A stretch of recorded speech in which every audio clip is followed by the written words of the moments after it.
let's talk about Ash and Wattson and the new map. Stormpoint. Apex Season 11, titled Escape, had a largely successful launch week, especially compared to Season 10, plagued with constant server issues. With a cool playable character from Titanfall 2, as well as a fresh big map to explore, Escape is definitely shaping up to be a great season. Stormpoint is the name of the newest map in Apex Legends that follows Olympus, released Season 7. It is the biggest map in the game to date, and you can really feel the size of the map when you are rotating through, sometimes not even running into anyone until the later rings. Other times, you discover that you made the choice to walk into the hottest point of interest in the lobby, fighting third party after third party until you fall.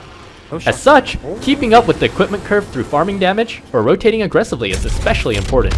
Thankfully, the game lets you do both through strategically placed monster camps and various elements like tridents and gravity cannons around the map.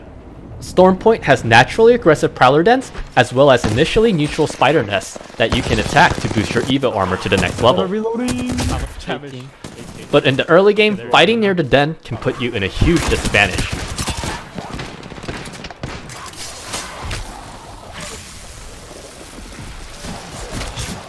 The mountainous northeast gives way to the beautiful southern seaside as you pass through the many caves and jungles. The high-low ground difference can be extreme, forcing your squad to be on your toes and get ready to reposition at a moment's notice. There are some narrow choke points, but most of the buildings and maps are gigantic, making a long-distance gun useful to take. And with that in mind, let's talk about the buffed Wattson. Wattson's fences are more damaging and faster to use.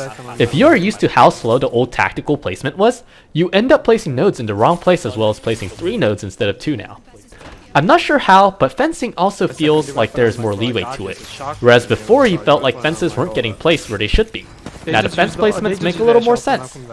I did stutter quite a bit placing nodes near teammates. I'm not sure if it was always like this, but Wattson's node placement range seems to get blocked by teammate hitboxes.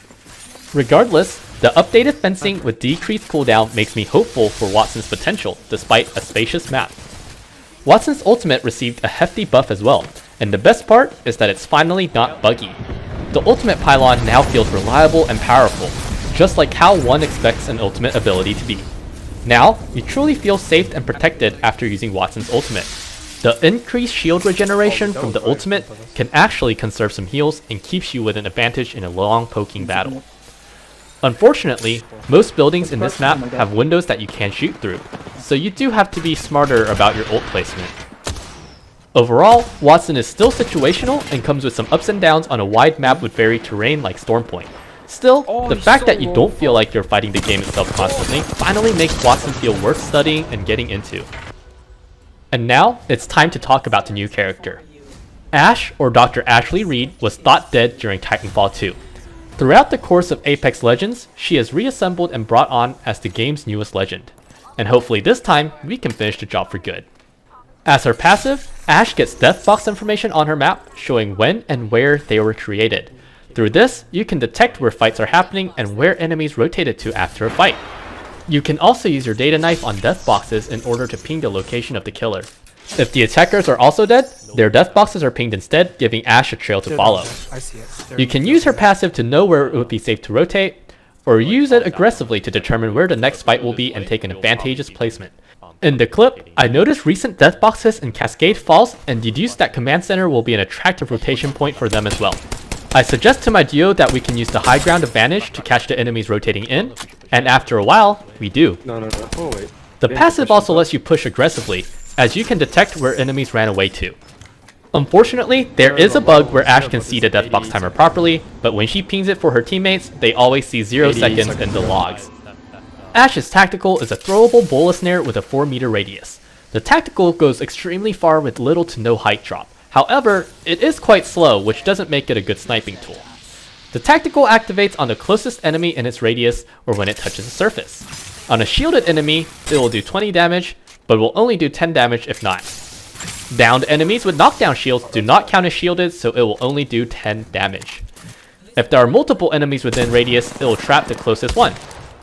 You can use the tactical to limit opponents' movements, moving to cover, running away, and it can also create minor area denial.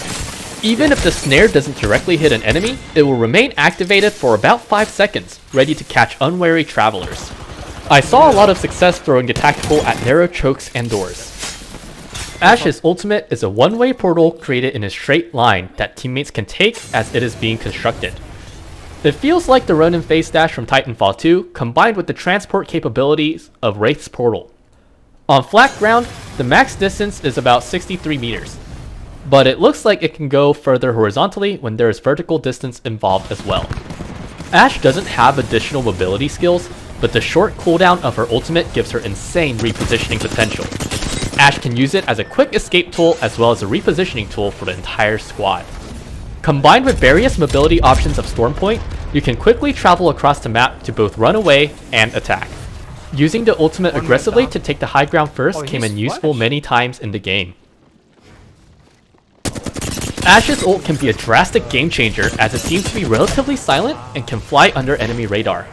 In this clip, our team's Ash flanked aggressively with her ult, netting us the victory. What a god. Overall, I think Ash was a very fitting legend for Stormpoint. The large map meant that it was important to determine where teams were fighting so that we could take part into action. The versatile ultimate gave Ash a way to contend with the quickly changing height differences on the map. I'm excited to see what this will mean once map rotation returns and we start playing on smaller maps with more defined points of interest. This was a newbie's review after playing 60 games of Season 11. Thank you for watching, and I hope you enjoyed.